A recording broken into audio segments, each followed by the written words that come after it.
Welcome back to the Human Longevity Project. If you missed it, episode 4 took a gut-wrenching look at toxins and the damage we're doing to our environment.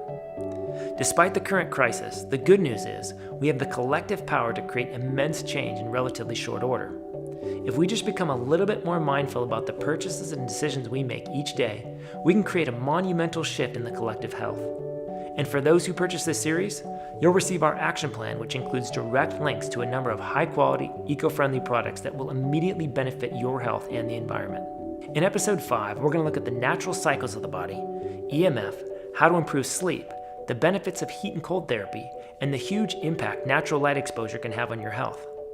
This is a fun episode with lots of groundbreaking research and insights.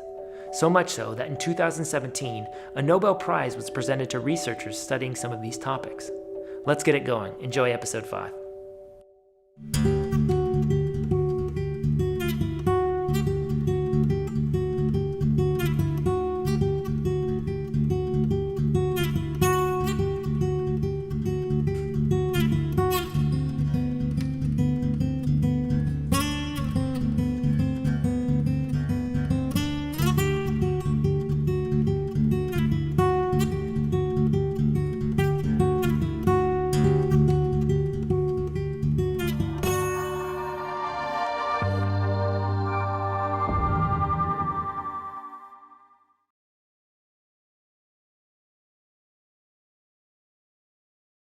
The question of what is the purpose of sleep has been a fairly difficult one to pin down.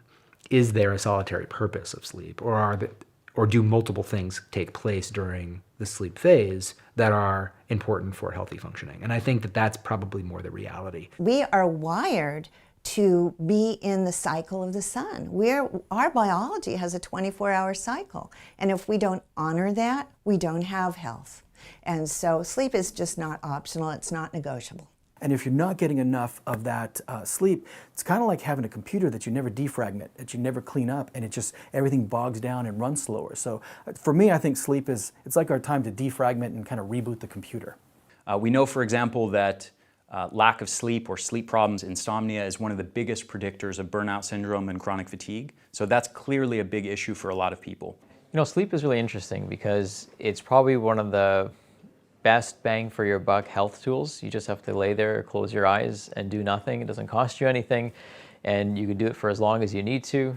And it's just really difficult for people to do that these days. You know, I think a lot of it is culturally ingrained. We've made sleep lazy because of corporate culture that we're in, and especially in North America. You know, sleep is something that is frowned upon versus in other cultures where it's actually revered. We have this cultural belief that sleep is for lazy people, sleep is for the non-productive, the non-motivated. If you really want it, if you want it bad enough, you'll only sleep 3 hours or 4 hours, and you'll get up earlier, you'll work later, and you're just going to grind through and you're going to get it done. There's a few things that I think we need to take into consideration with sleep.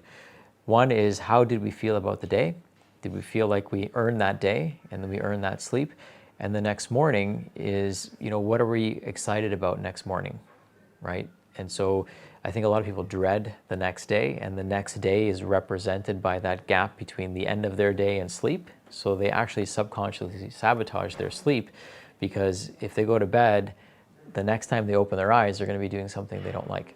Sleep-deprived people eat worse. People who eat bad have worse sleep.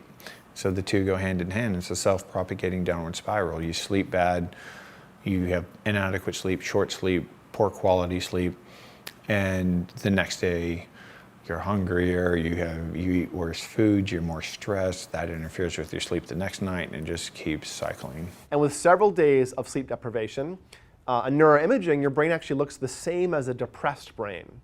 So again, in neuroimaging studies, depressed brains and very sleep-deprived brains look very similar. And there's something about sleep regulation that's also involved in mood regulation, attention regulation, and stress regulation. So sleep really is this foundation of the pyramid on top of which we build all of the other cognitive resources. So your brain's repairing, your body's repairing, and you're making all sorts of connections between the two. Right? Your brain's making connections with itself, your brain's making connections to your body. Muscle memory comes from your brain and your muscles coordinating. That happens while you're asleep. Any skill any knowledge, anything you've ever learned, anything you want to master, when you're really mastering it, when you're really solidifying it, making it durable in your brain, making it durable in your body, making your body stronger and more resilient, is during sleep. One really important aspect of sleep is learning. You can't consolidate or move memory from short-term into long-term permanent storage unless you sleep. Deep slow wave sleep, dreamless sleep, or delta sleep we call it, that's when consolidation is happening. But also, it appears like the brain is actually washing itself like a car wash or an old-fashioned clothes washer in the agitation cycle. So cerebral spinal fluid, which is this clear fluid that washes the brain, literally washes toxins and metabolic byproducts out of the brain into the lymph system, the lymph and lymphatics tissues.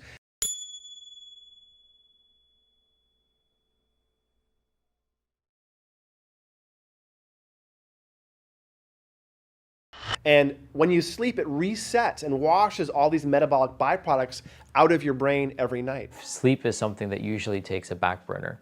It's the end of our day, so unfortunately it gets the lowest priority. The sleep cycle for me is very important, that I created a sleep anchoring technique where I tell my patients, your day begins at the time that you sleep, so that you actually account for it as the first part of your day that you have to accomplish, rather than saying, okay, it's the end of my day and I could just get rid of it. It's dispensable. So, but if you think of it as the beginning of your day, then it actually shows you, oh, I need to fulfill this part of cycle. I get the question a lot of what's most important, sleep or physical activity or diet. The way that I look at it is, imagine a three-legged stool. What leg is most important?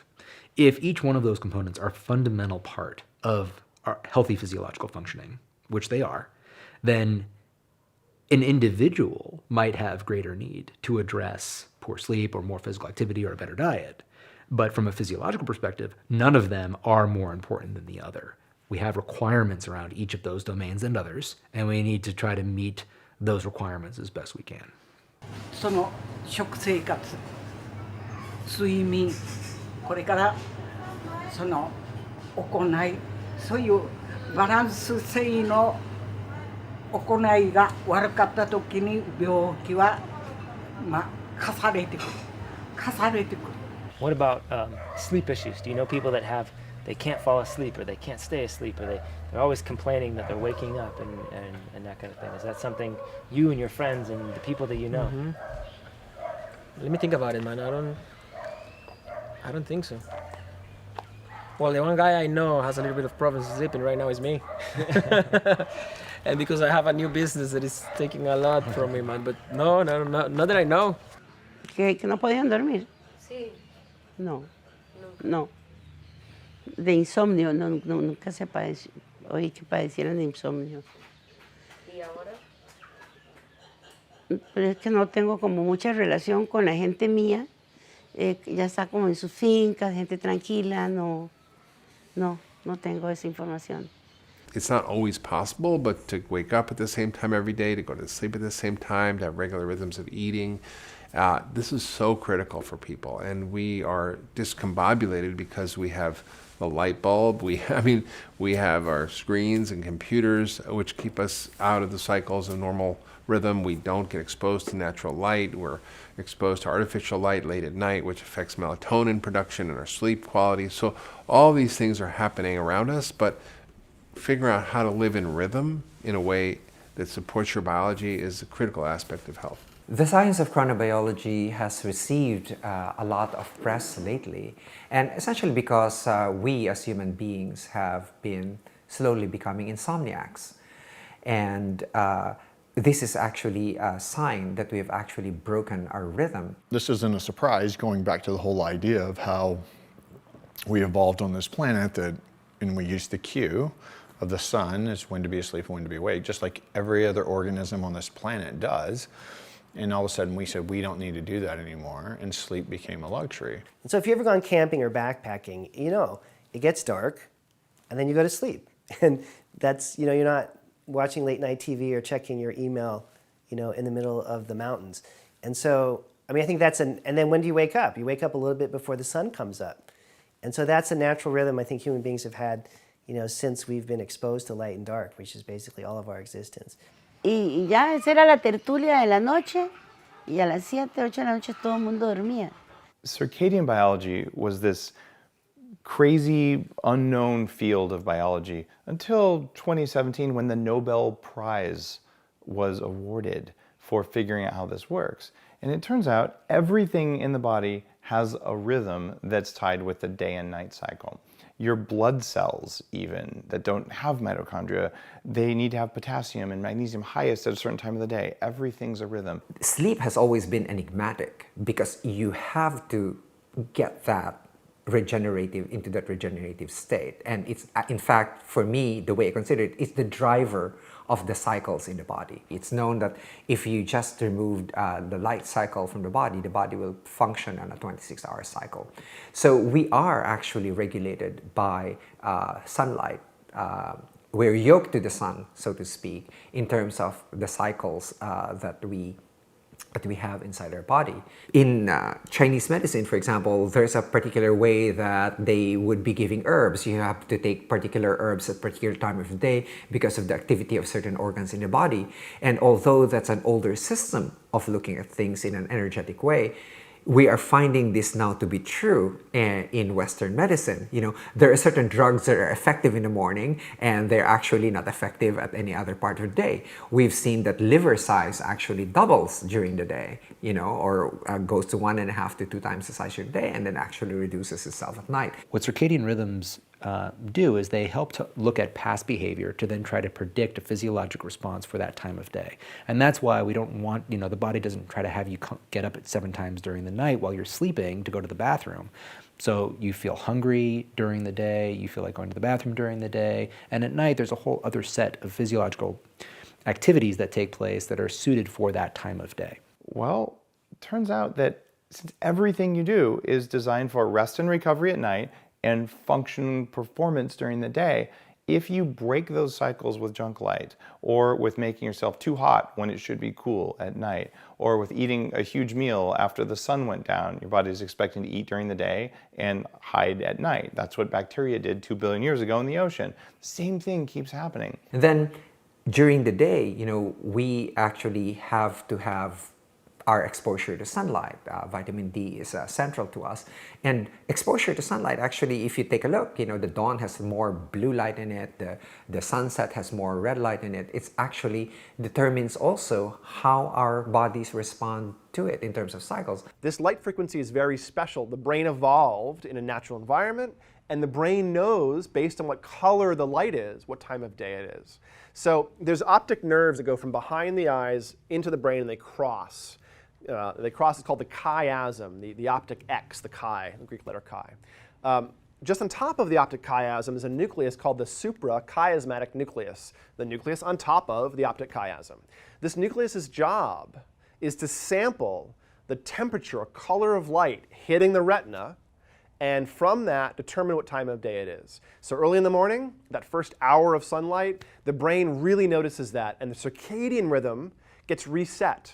Now this is very critical. The circadian rhythm is not a fixed rhythm. It's a 24 to 26 hour rhythm, but it needs to be entrained or reset back to the Earth's rhythm, which we call the photoperiod, the light-dark cycle. So when the circadian rhythm and the Earth's photoperiod become synchronized, then we have really good marshaling of energy and resources and sleep and alertness.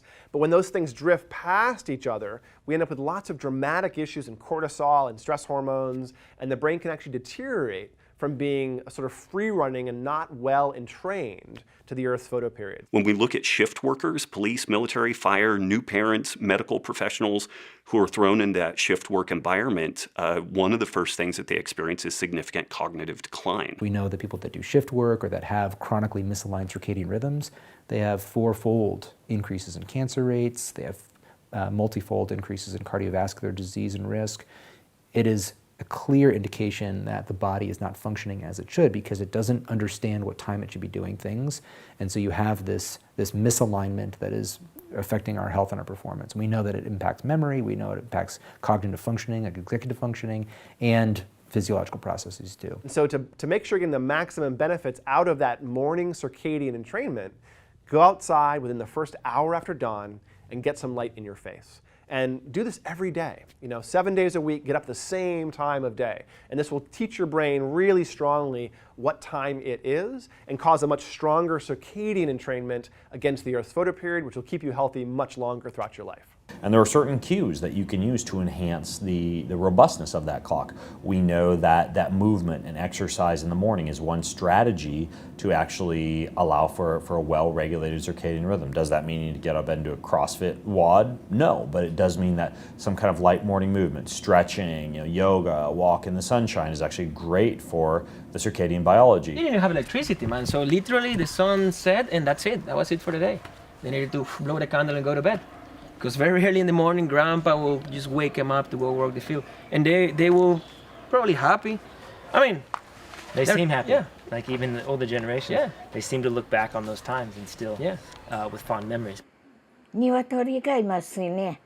あれが朝4時にコケッコーと言ったら起きて、そして食事の準備して明るくなったら畑に行けるように、こういう世の中がいろいろと変わってきたのが今この世の中、アメリカの世の中に生まれ変わってきたんですね。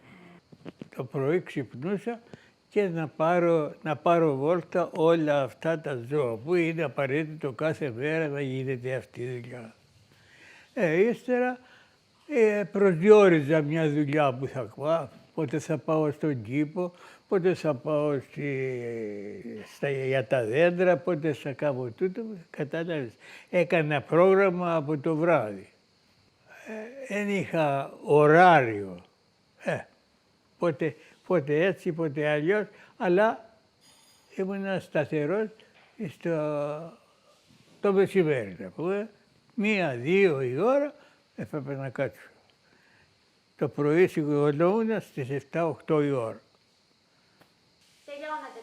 Το απόγευμα πάλι στη δουλειά. Το βράδυ θα πήγαινα ψυχαγωγία στο καφενείο, να βρω ένα φίλο, να κάνω κουβέντα, συζήτηση. Only in the last 10 or 15 years have an understanding of circadian rhythm that's now been derived by science, has it become a part of the equation of our health. Same with gut microbiota, same with epigenetics. Before that, it was, diet and exercise, right? And now we know that there's these other things that are really fundamental that are at play. But unfortunately, in modern society, we have what? We have cell phones, we have lamps, right? We have electromagnetic frequencies that totally throw off our rhythms in our nervous system. Junk light is a major issue for us now. Over the last 5 years, we've installed light that tells our body that it's midsummer all day long, much more so than it did 10 or 20 or 100 years ago.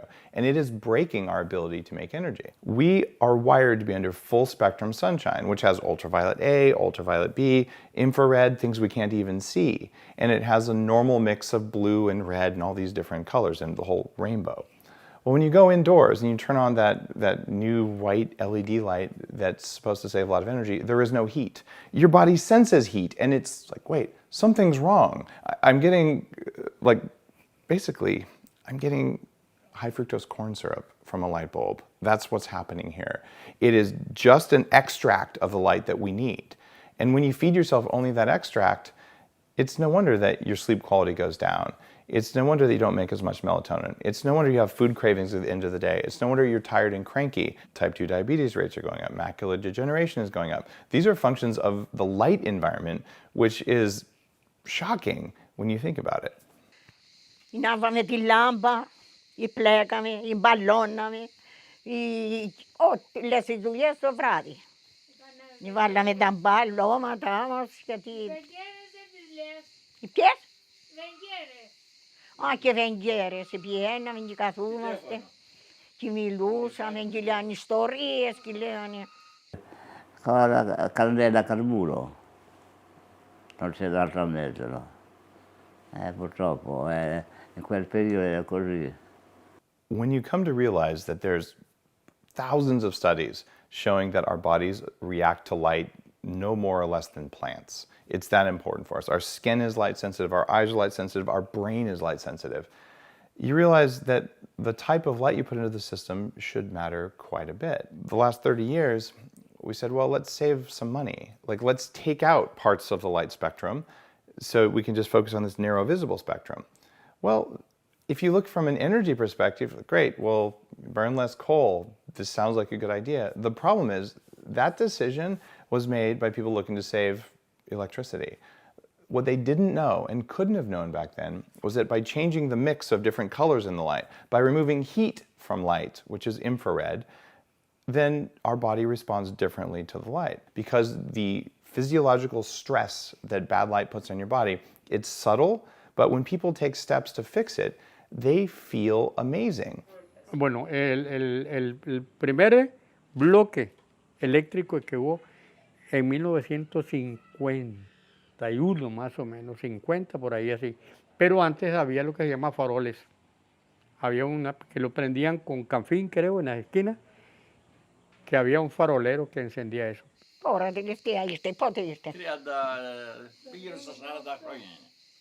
To Marina, podejranie to. To? To jest do 8. Even now, a majority of the villages and towns we visited were completely absent public lighting at night. Compared to most towns and cities in the US, the difference was quite noticeable. Sadly, it's quite rare for people to experience darkness in many Western nations, as the ambient glow of cities and towns permeates into remote areas. Light pollution now fills the night sky, reducing our ability to access the health benefits of darkness. Majority of cells involved in immune function carry receptor for vitamin D. And therefore, the more we expose ourselves to the sunny environment, the more vitamin D is going to be produced, and that is going to affect the functionality of the immune system, meaning the better immune function. Mi papá cuando nacía un niño siempre lo sacaban al sol en la mañana, porque ellos decían que recibían vitaminas en la piel, necesitaban sol, un poco de sol. Entonces ese niño se mantenía unos minutos ahí, se bañaba, se higienizaba y se llevaba. Pero actualmente los que quedamos de mi familia sabemos el problema de la capa de ozono, sabemos la abertura que tenemos y todos los efectos tóxicos que tenemos del sol, ¿verdad?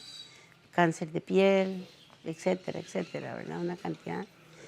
Por eso, por el descuido del hombre, porque el hombre ha sido el único culpable de esta situación.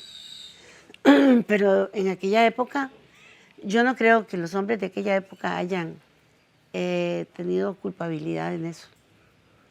Porque es que se sabía vivir con la naturaleza. Ultraviolet has two major components. There is sun hits your skin, and that's UVA. You have glass, between you and the outside world, then that's UVA that's hitting your skin. And what it does is actually it induces the production of ACTH.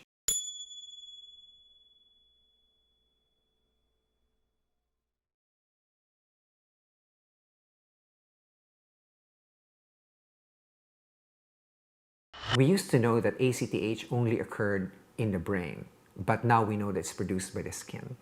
And when it's produced by the skin, ACTH actually still induces the production of cortisol, which then serves to wake you up during the day. And that's how our skin is actually tied to the sun cycle as well. UVB has been shown to stimulate the production of vitamin D, and that's kind of well known. Vitamin D is synthesized in the skin in response to sunlight from cholesterol. So it's a modification of cholesterol that produces the vitamin D.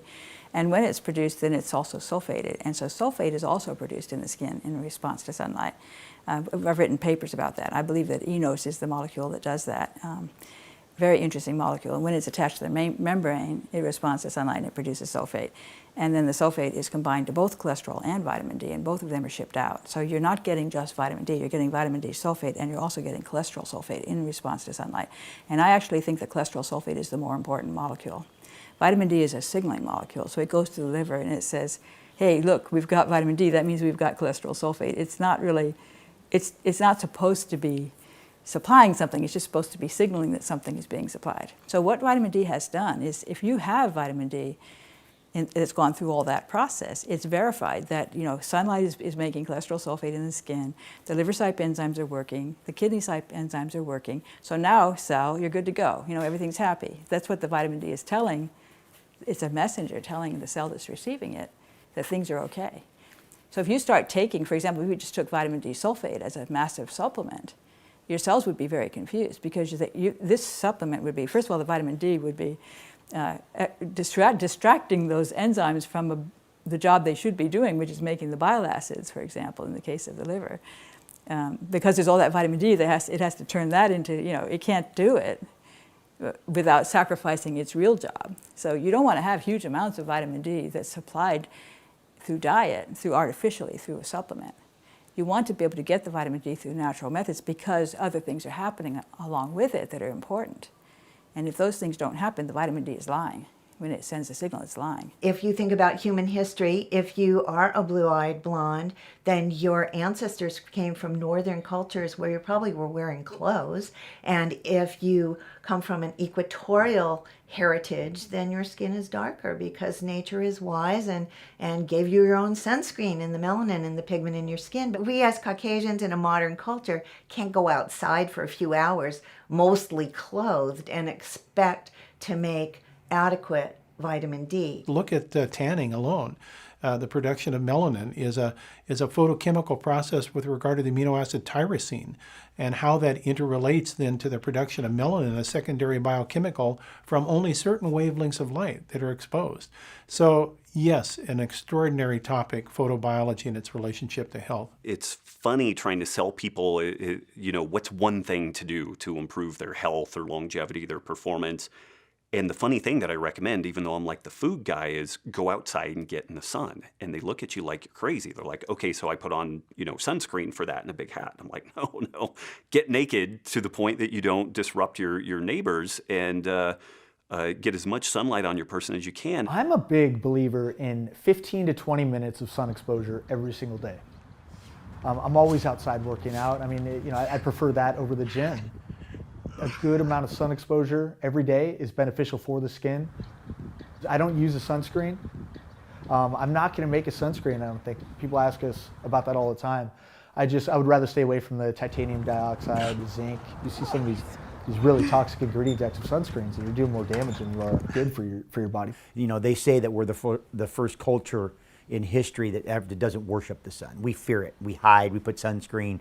We're crazy about it. I don't use sunscreen, never have used sunscreen. I'm not a big fan of sunscreen because it's stopping my ability to absorb the sun. The problem is, many of us had it kind of drilled into our heads when we were young, you should never step outside the door without putting sunscreen on. And there are a couple issues with that. Number one, of course, it prevents us from getting those benefits of ultraviolet light exposure.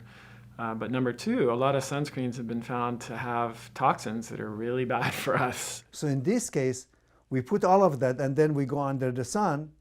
We prevent from entry of good molecules into our system, but in the meantime, lots of toxic chemicals enter into our through the skin into the body and overwhelm the immune system, and both our innate and adaptive immune system is going to suffer significantly from that. La crema naturale, un po' d'acqua, lavorata e si faceva la pomata. Si metteva un po' un pezzo di erba, si mescolava insieme e si lavorava e poi si faceva la crema. So the sun, of course, can cause skin cancer. Although ironically, the rates of melanoma skin cancer have been going up exponentially in step with the exponential rise in the use of sunscreen. I think there is a time and a place for sunscreen, but certainly sticking with ones with more natural ingredients is a better option. And even better, just using, limiting your sun exposure and using, long sleeve and hats and clothing to cover up once you've had the amount of sun exposure that's safe might even be the best approach. Bueno, yo le hablo con el hijo mío que antes no llevaba sol y sol, nadie le prohibía el sol, ni nada, que el sombrero sí. Y el mismo sudor de uno le mantenía fresco el cuerpo. Y ya llegaba uno del trabajo que fuera, si se quitaba la camisa, dormía un rato si tenía que ir a hacer algo, ya está. Eso era, no le molestaba nada. You know, we live indoors so much that oftentimes we forget that we evolved outside, and the sun plays this critical role in our metabolism.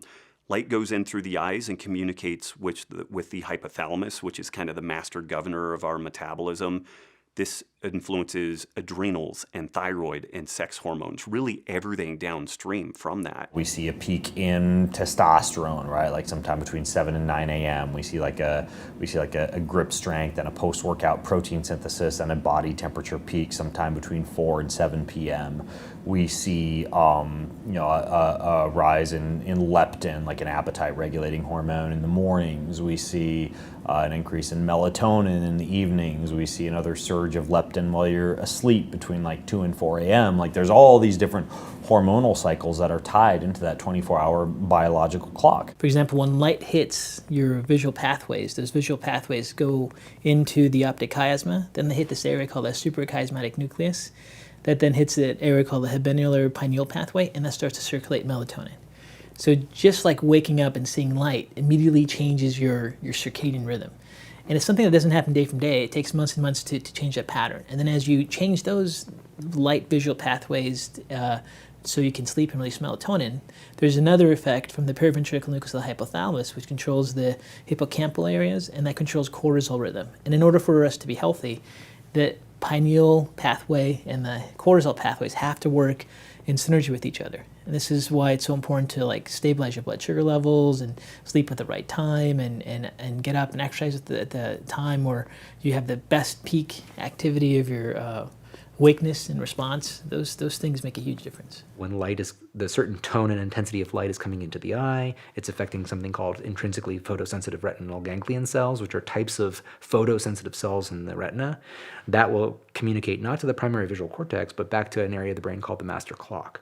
And that master clock then is then saying, okay, this is the time of day that it is, therefore initiate these programs. In the morning, when the sun hits us, your cortisol levels go up, and that wakes you up. So it determines your day cycle. So just imagine if we're actually living in an artificial light, we lose that kind of signal. And so does the thyroid hormone. The thyroid hormone goes up together with your cortisol to sort of like mark your wakefulness in the day. Melatonin will directly affect pancreatic beta cells to suppress insulin release. Insulin, as we know, will store glucose, right? So if you're suppressing insulin, it's going to actually help to keep blood glucose available in your bloodstream for longer. And right, you're going over a 7-hour fast. Now, that's not the only thing that happens. You also see a buffering of blood glucose by a growth hormone response in response to slow wave sleep. That also will cause insulin insensitivity, which typically is thought of being a bad thing, but it's actually an adaptive physiological response to maintain blood glucose.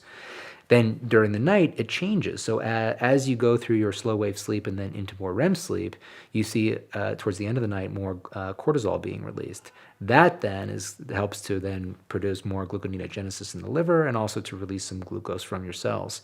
Altogether, you have different mechanisms, all circadian controlled, that then help keep stable blood glucose levels while you're fasting. I really am working hard on getting sun exposure to the eyes, which will then allow the pineal gland to make the sulfate, and it'll make the heparin sulfate. And then when the evening comes and the light dims, then that triggers the pineal gland to make the melatonin.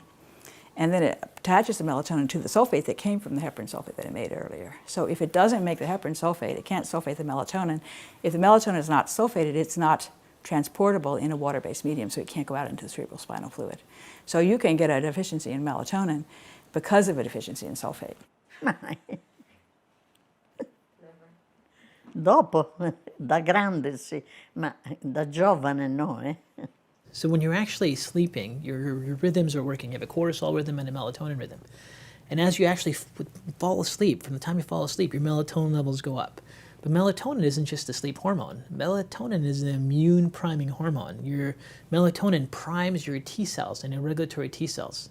So if you don't get enough sleep, your entire immune system is dysfunctional. That's why most people notice if like they miss a night's sleep, they get sick the next day, or they're prone to getting a virus. If they're getting exposed to those antigens all the time, but now they didn't have that melatonin release throughout their nighttime and to change your tolerance. And taking melatonin isn't the fix. You actually have to have that rhythm go up by itself. So it's not a burst of melatonin at once, it's that rhythmic secretion of melatonin. So starting the day, how you lose your tolerance. You don't get enough sleep. なかなか病気しても医者にかかるっていうのはできなかった。もう眠って治す。 And we really are set up for this kind of optimization of getting out in the day early, and then when the sun goes down, really having very minimal light exposure. And what we tend to see, by contrast in modern living, is we get very, very little intense early day light, and then we get far too much evening light, which disrupts the HPTA axis and tends to keep us in this constant kind of fight or flight mode when we should be heading down and going to sleep. If you look at somebody on a cortisol pattern, you can run a saliva sample and see. If you just implement 10 minutes of morning daylight, it's like 10 minutes. Oh, I don't have 10 minutes. Schedule it. I guarantee you can find 10 minutes. Just that alone, I've seen people's cortisol levels just skyrocket. Where someone was flatlined, meaning like their iPhone battery was at 7% charge, they're exhausted, they can't get out of bed, they have to have coffee or exercise to feel normal. I just give them a prescription of sunshine, as much skin exposure as you can, gaze at the sun, put all of your energy that direction like you're an Egyptian worshiping the sun. All of a sudden, hormone levels come back online. All of a sudden, food cravings go down. Sometimes they lose weight, which I don't even know the mechanism of how to explain that. How are you losing weight? By just doing the sun. This orchestration of your physiology is all being timed so that you end up having, good, stable energy levels, and you're not waking up in the middle of the night because you're starving or because something is alerting to you because of poor bioenergetics. Circadian rhythms are, again, trying to anticipate what the needs are of the body based off of past experiences and exposures, so that, for example, if you typically eat at every morning at 8 a.m., the body is going to prepare enzymes that are going to help to process that meal. If you are eating a certain type of food every single day at that time of day, those enzymes are going to be suited for breaking down that type of food at that time of day. Bueno, la hora que tenía antes uno era a las 11. Y ahora come uno, no come una hora, come a veces a 11, a las 12. Y no come a la hora que tiene, a las 5 de la tarde.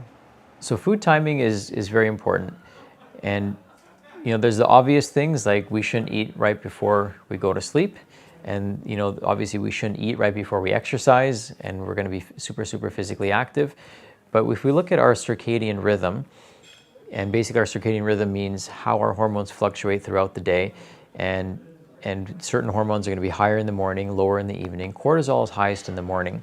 And cortisol's main function is to raise blood sugar. So if you've been sleeping all night, and you need to get up and start your day, you're going to need some blood sugar in the bloodstream in order for your cells to be energized for you to carry out function and then hunt or gather or do whatever you need to do. So in the morning, it's probably important for us to have a very light meal because energy is actually being produced by our hormones. So if you couple cortisol raising blood sugar and then you have a high sugar breakfast, then you're in trouble. Now, lunch is when our digestive system is strongest. So that's when it's probably most appropriate to have your largest meal. And that's when you're going to be hitting your stride. So the morning energy is going to be fueled by your hormones. The midday energy is going to be fueled by food. And then the rest of the day, in the evening, you want to probably have a lighter meal because you're not going to be as physically active. And you want to give your digestive system and immune system a bit of a break so that you're not spending your night digesting food, you're spending your energy at night in healing and repairing and regenerating. In our society today, oftentimes people are having a late night snack. So they're eating food, driving up insulin before they go to bed, which number one is going to affect their sleep quality. Number two, they're not going to get that same level of metabolic flexibility because their body's not going to be tapping into that body fat. Plus, when you don't sleep well, you're going to have elevated stress hormones and, in a sense, more of a chronic, low-level fight or flight response that's going to take place. And when we eat at night, it changes the rhythm for acid secretion, what the bacteria are doing for you, fermenting. our body starts digesting, and that's actually a good relaxing response. However, it's going to take energy away from actually what we need to be doing while we're sleeping, which is regenerating, the lining of our gut, which happens about every 3 to 4 days. There's a concept called autophagy, which is really all about recycling. At the cellular level, there's consumption and digesting, breaking down, and recycling a lot of these old, damaged, broken down cellular parts. Now, in order for this to happen well, we have to be in a fasted state. And it happens specifically during the fasting window at night.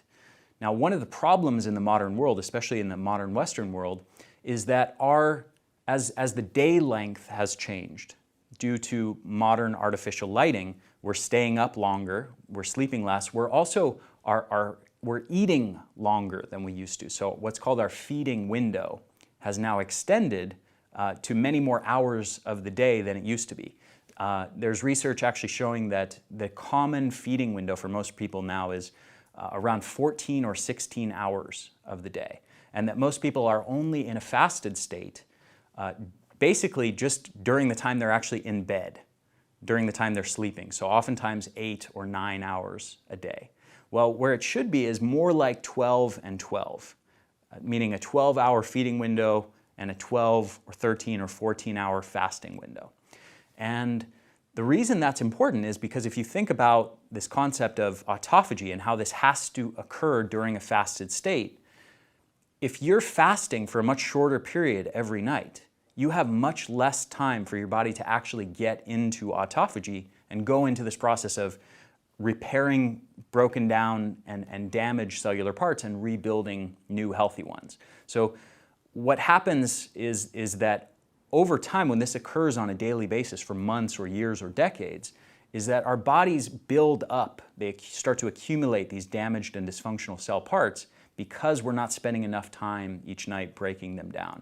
So ultimately what that means is we're functioning tomorrow on today's and yesterday's broken down and worn out cellular parts. There's indication now that a shortened eating window, so having a long overnight fast of at least 13 hours, associates with better outcomes in people that have breast cancer and less incidence of breast cancer. And that probably translates to other types of cancers as well. That's just where we have the strongest signal at the moment. There appears to be something really woven into our genetics that intermittent eating tends to be quite good for us. Not all organisms are like that. Cows and sheep and horses are supposed to eat all day. Humans, being this kind of opportunistic omnivore, we seem to really benefit from that punctuated eating. It seems to improve the gut microbiota, tends to improve digestive function. That wake-rest cycle seems to be really important for us. The reality is that you have more control over the food that you take in the morning, I would say. I would say breakfast tends to be more of an independent act. Dinner is more with family, it's more with friends, it's more social. And so what I think is a good heuristic now is, where do you have greater control over the variability of your diet? So for me, that means that I have more control over breakfast. I'm still interested in exploring eating breakfast late, but doing so at the exact same time every day. So I don't want to be eating breakfast at 8 a.m. one day, and then noon the next day, and then 8 a.m. the next day. I think that creates a problem. If the body, again, is trying to predict appropriate physiological responses based off of previous exposures. People who have disrupted sleep or disrupted hormones or leptin insensitivity or insulin insensitivity, many of these people actually need to jumpstart their day with breakfast, with food. It's actually it's a circadian signal. And so food and even things like including plenty of protein and fat with breakfast is a smart idea to enhance your circadian biology. Once you have a robust circadian rhythm, can you get some benefits from things like intermittent fasting, breakfast skipping? Probably. But if you have issues with sleep or issues with hormones, it might not be the best idea for you to skip breakfast. One of the things that became clear in our discussions with the elders was the tremendous amount of physical labor that was consistent across all the societies we spoke with. Because of this, eating out of boredom or snacking out of habit didn't exist. Their work schedule often dictated their meal timing, and in order to enjoy a meal, they would generally have to consciously take a break from their work. After the workday was done, they would typically have dinner around sunset. Not only were they conscious of daily meal timing, they also had to follow the seasons. since there was no way to preserve or ship food great distances prior to 1960 in most of these areas. You have a network of a quadrillion ancient mitochondrial bacteria in your body that millions of times a second are sensing the environment around you to figure out what kind of energy should I be making right now. And they're exquisitely dialed into timing. They need to know, is winter coming? Because if winter is coming, you need to put on fat because you're going to need it because there won't be any food. We evolved that way. And if it's summer, like, what am I going to be doing? I'm going to be eating more carbohydrates. So they look at light, they look at temperature, they even look at phases of the moon, believe it or not. They sense all of this without us having to think about it, and they change your energetics inside the body. You're actually biochemical, bioenergetic stuff, not the meditative kind of energy. And when that happens, and then you screw it up by going out and having a milkshake full of sugar in the middle of time when your body says there should be no sugar available, it'll look at that sugar and go, oh, it must be summer again. So now part of you thinks it's summer and part of you thinks it's winter, and you get a mismatch inside the system. We evolved to eat more carbs when there's bright light and sunshine, and we evolved to eat more fat and moderate protein during winter because there weren't refrigerators. You couldn't get fruit flown in from Peru in the middle of winter. And if you do it occasionally, it doesn't matter. But if every single day, all year round, you have a banana for breakfast, you're doing it wrong unless you live in a place where bananas grow every morning. I'm also really big into just eating seasonal because those things are available at a certain time of year for a reason. And that's what we know from ancient traditions, right? And we also know about just me living in the Pacific Northwest, I need to be eating more berries and more greens, more cruciferous vegetables. There's a reason for that. Ναι, γιατί αυτά που βγαίνουν τις άλλες εποχές είναι όλο με φάρμακα. Και σίγουρα αυτό δεν πρέπει να το τρώμε ποτέ. Αυτό που βγαίνει τις άλλες εποχές είναι γεμάτο φάρμακα. Βέβαια και τις καλές εποχές που βγαίνουν βάζουν φάρμακα. Γι' αυτό πρέπει ο άνθρωπος να προσπαθεί να τρώει οικολογικά προϊόντα, διότι μπορεί να είναι λίγο πιο ακριβά, αλλά αυτά που θα ξοδέψει στους γιατρούς ύστερα και ότι θα είναι και η ζωή του μικρότερη είναι πολύ περισσότερο η ζημιά. Και έτσι πρέπει να προσπαθεί να τρώει λοιπόν, να στρώει πιο λίγο και να είναι οικολογικό. One important aspect of growing your own food is you have a deeper appreciation for the seasonality of food and the quantity of food as well. So when these raspberry shoots start running up like this and they're producing berries, you know, I'm lucky if I get a handful every day in you know, September and August and some of those warmer months where the sun is out for very long. So it gives me a different appreciation for, you know, instead of going to Costco and getting the 5-pound bag for $9.95 of blueberries and throwing that in smoothies like crazy, even in the winter, it makes me really realize that, you know what, we need to be mindful about how much food we consume, even if it is quote unquote gluten-free or low carb, etc. Because it takes a lot of investment, it takes a lot of water, it takes a lot of time. So we want to really be a little bit more mindful about that. I think it's an important component of health. When you take a look at being able to eat various kinds of foods that are grown locally according to season, you know, then you will have a diversity of foods instead of having artificial rules. When it comes to the foods you eat, and I guess maybe most people, is it still seasonally based? In other words, you got papaya season and mango season and these type of things. So do you notice that people are still eating in a seasonal way, whether it be dry or wet season? No, we do. We still go by the season. I mean, the base of rice and beans, we have to have it, yes. Sure. And the rest, it goes by the season, especially when it comes to fruit. You know, it seems a little bit hippie or you know, soft science to recommend that one would eat seasonally. But if we think about our metabolism and if we put some value on that metabolic flexibility, which I think is a very defensible scientific position to be in, then seasonal eating is going to imply that we're going to change both the macronutrients, the protein, carbs, fat, and also the micronutrients of the foods that we're eating. And within the evolution of all organisms that consume something, there's two dueling banjos here. There's optimum foraging strategy. You want to get as much as you can get without and avoid toxicants, and nutrient deficiencies are really kind of the two things there. And so if we're eating very consistently the same thing, you have a higher likelihood of nutrient deficiencies because you're getting the same profile day after day after day. And also we're not goosing that kind of metabolic flexibility. So you could make an argument that even at equatorial regions, when they've looked at non-human primates, when they look at hunter-gatherer groups and humans, their diets change quite dramatically day to day, week to week, year to year, and at different portions of the year. Many of the people who have healthy mitochondria actually eat foods that are according to season. It's important to respect where you are living and what kind of foods and the atmosphere where you're living affect the quality of the microbiota. There's sleep, there's food, there's stress, both dealing with handling psychological stress and also seeking out stressors so that we have different exposures, exposure to the sun, exposure to cold and hot. And those are all stressors, but those actually will facilitate an important biochemical signals that are a part of our health. Heat, cold, wild plants and other wild foods, sunlight, and even, there's some theories that low amounts of radiation, very similar like sunlight radiation, may actually produce this very interesting protective effect. Τα δικά μας περιέχουν ραδιενέργεια. Και τώρα τελευταία βλέπω και κάποιοι άνθρωποι το φοβούνται. Εγώ όταν ήμουν εκεί. One of the things we were excited to check out in Icaria were the hot springs. When we would visit each one of these hot springs, we were surprised to see that there weren't a bunch of people there.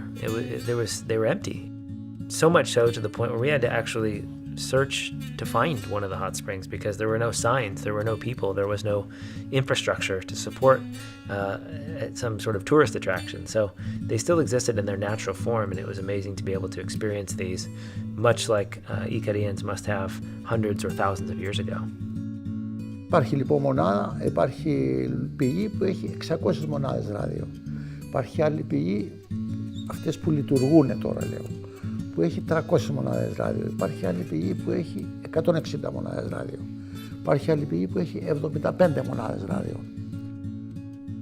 What we learned was that each one of them had different properties that they could be utilized for healing. Some were good for the skin, some were good for rheumatism.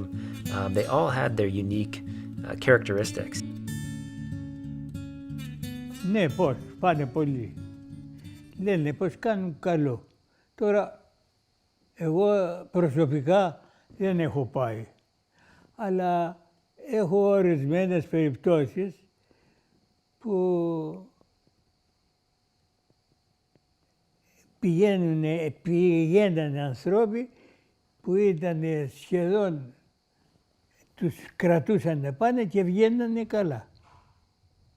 Όλος ο Άγιος Κήρυκος και τα θέρμα είναι γεμάτο με θερμοπηγές, γεμάτες ραδόνιο, οι οποίες βοηθάνε πάρα πολύ τον πληθυσμό σε αρθριτικά, σε εκζέματα, σε ευγονία και βοηθούν πάρα πολύ στη μακροζωία των Ικαρίων.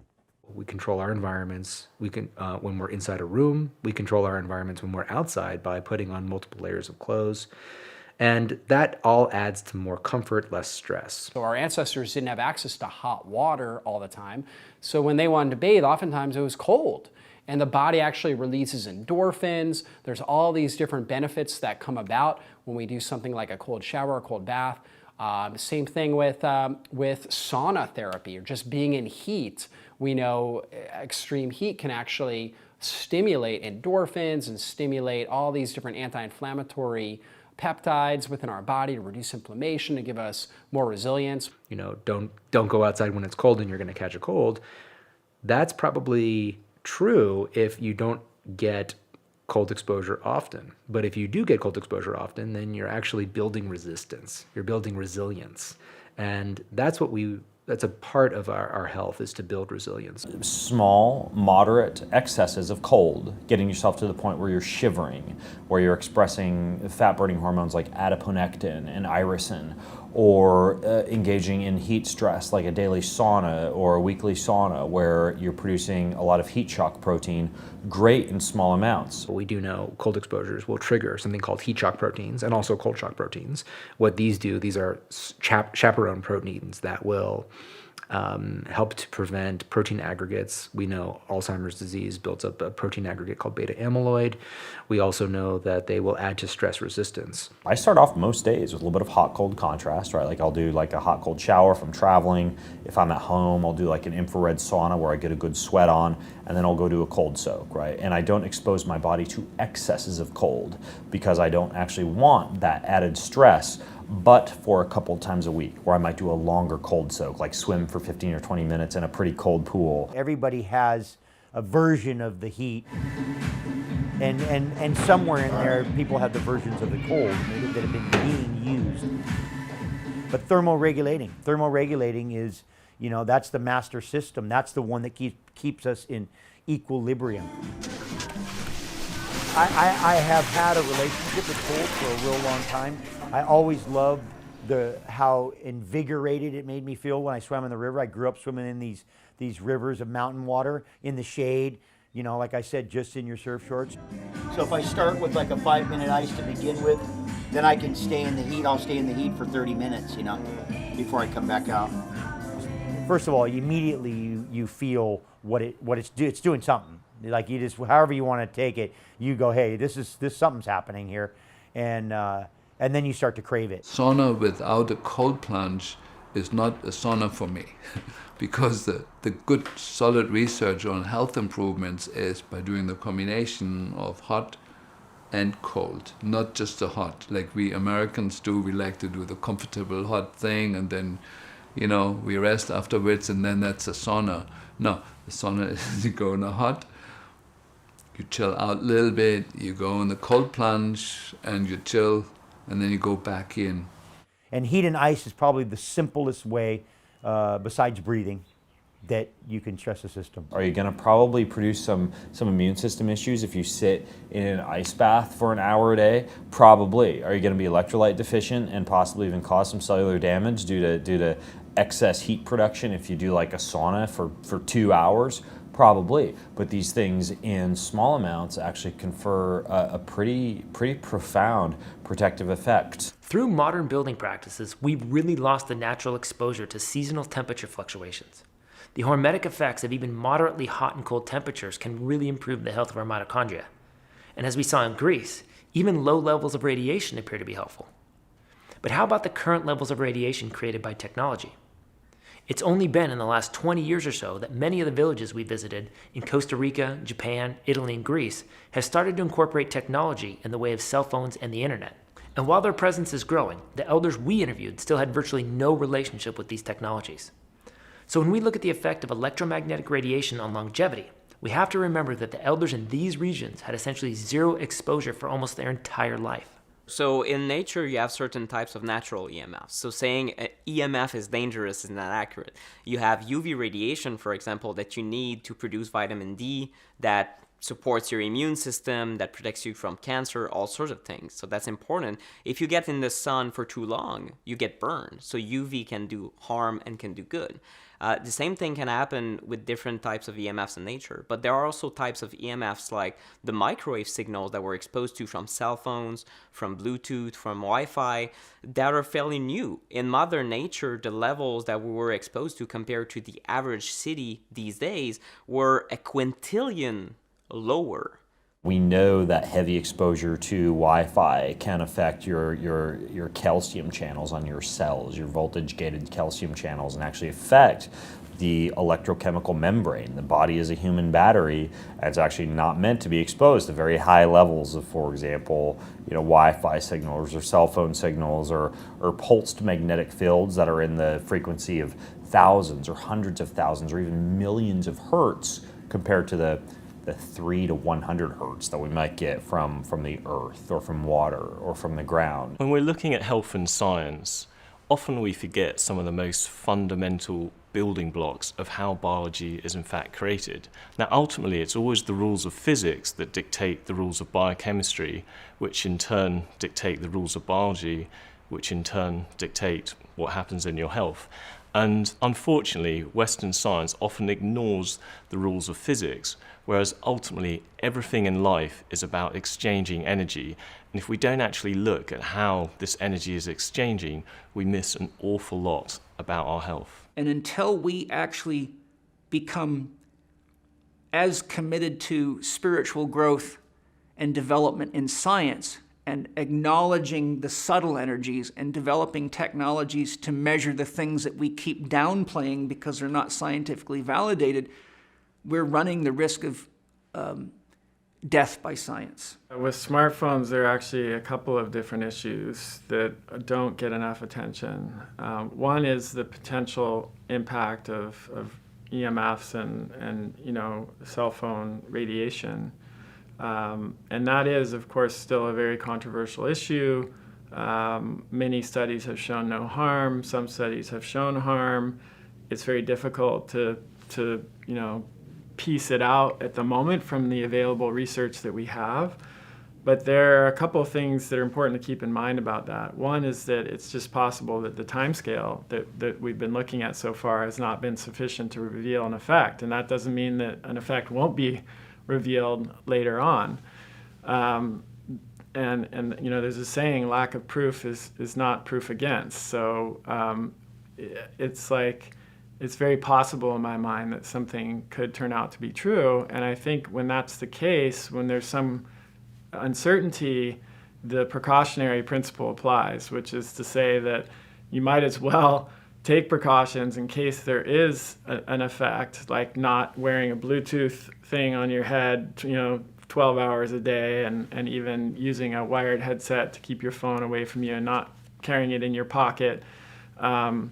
Because the downsides of those are, I think, those actions, which is maybe just some inconvenience, are far outweighed by the potential downsides of the technology itself. Science is behind, simply. There are thousands of studies on the effects of cell phones. Most of these studies, when they're studying populations, are on 2G cell phones.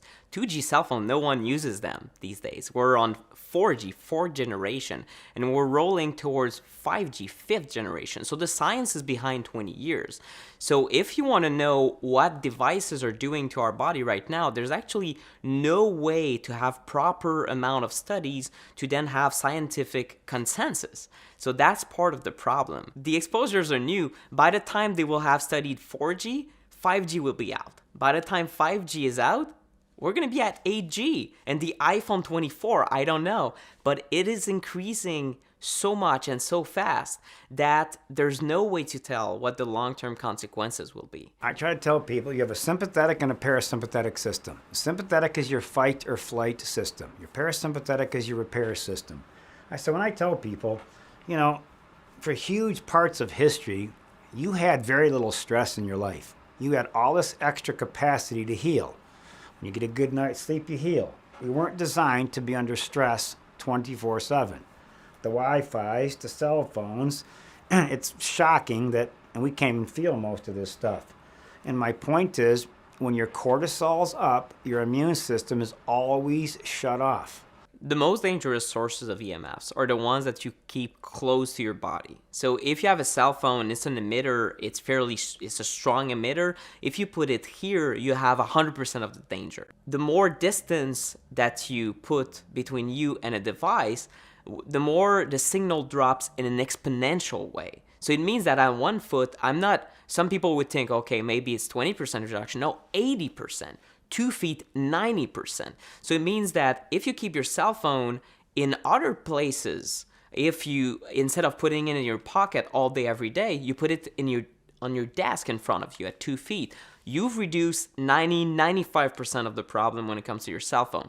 Same thing for your Wi-Fi router. So if you put your Wi-Fi router under your bed, I've seen that. I've seen people have a Wi-Fi router under their bed. Why? Maybe the tech guy thought it was a good idea or it was convenient. They didn't think twice about it.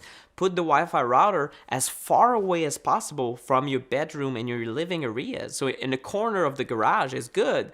In the corner of your bedroom is not. Ethernet cables still exist. Thank God. You can use, if you use your computer at a station, either it's at work or at home, I have a home office, there's no reason you should be on Wi-Fi in reality. Wi-Fi, for me, I turned it off when my wife was pregnant. We started sleeping better. We didn't change anything else. Wi-Fi does influence your sleep patterns. Wireless technologies influence melatonin production. A guy named Dr. Neil Cherry did this study back 20 years ago that showed that these electromagnetic radiation can suppress melatonin, which is not just important for sleep, it's one of the most potent anti-cancer hormones that we make. And I thought, okay, I want to give myself the most optimal melatonin production possible. How do I do that? I'm going all wire, basically wired, old school connection. And it's easy, it's faster, you don't have to worry, and you sleep better at night. If you look at EMFs, do we have studies that show harm? Well, we have thousands of them. So it's not true. It's not true that it's doing nothing. What scientists disagree on is, should we take action? Should we reduce our exposure or not? And that's the question. 2017, the mayor of Krakow in Poland was elected, and his main promise as a politician was removing cell phone towers from downtown areas and removing the electrosmog, or at least reducing the electrosmog in the city. People were in the streets. Just like you see a march against Monsanto in the States, you see a march against EMFs in Poland.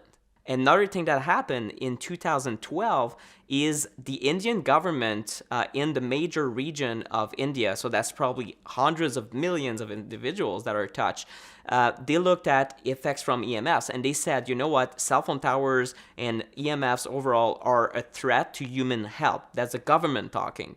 So they dismantled thousands of antennas to move them outside of these downtown areas. And among other things, they decided not to put any cell phone towers near schools, near hospitals, and near playgrounds. And it makes sense. A lot of people use also these, these new smart watches, Fitbits, wearables. I've heard about now Bluetooth bras and what. There are some crazy things happening. Well, these things are also adding to your exposure. So unfortunately, I know a lot of people are almost married to their Apple Watch and this and Fitbit. Well, it's always constantly pulsing, and that's in your major arteries. So I can tell you it's harming you, but there's pretty good indication that it is not making you any healthier, which is kind of ironic because these things are supposed to track your health. Mr. Christopher came in here with a low smoldering leukemia. He was here for back and neck and some other problems, and as I kept asking him questions about his life, when I got to the electric blanket, really, how long have you had electric blanket? Well, 12 years. How long have you had leukemia? 11. I said, his dad, he said, it's funny, my parents give us a new electric blanket for Christmas every year.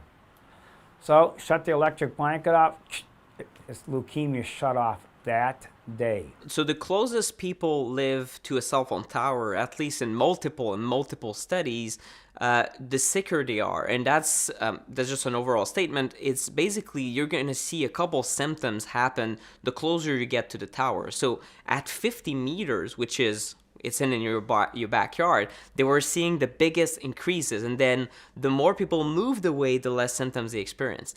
The three most pressing or frequent symptoms were fatigue, insomnia, and depression. I had a Parkinson patient. I was taking care of him for 20 years. He was doing beautiful. And suddenly he started going down, and he was dead within 6 months.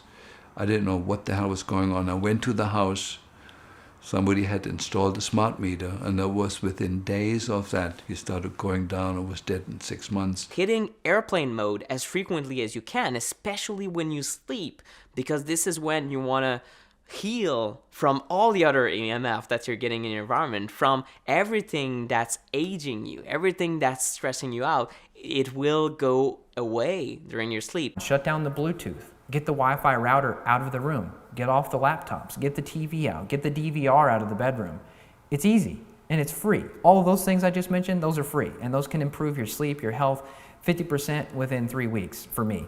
When I cut off the Wi-Fi, I started sleeping better. When I cut off the breaker, my daughter, who was sleeping in our bedroom, who's not influenced by placebo effect, she was maybe 14 months at the time we did this, she was waking up every hour.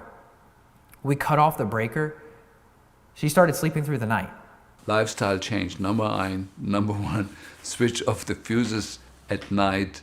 If you can, get a wired connection to the internet and get rid of the Wi-Fi altogether. Minimize the use of the cell phone on the head.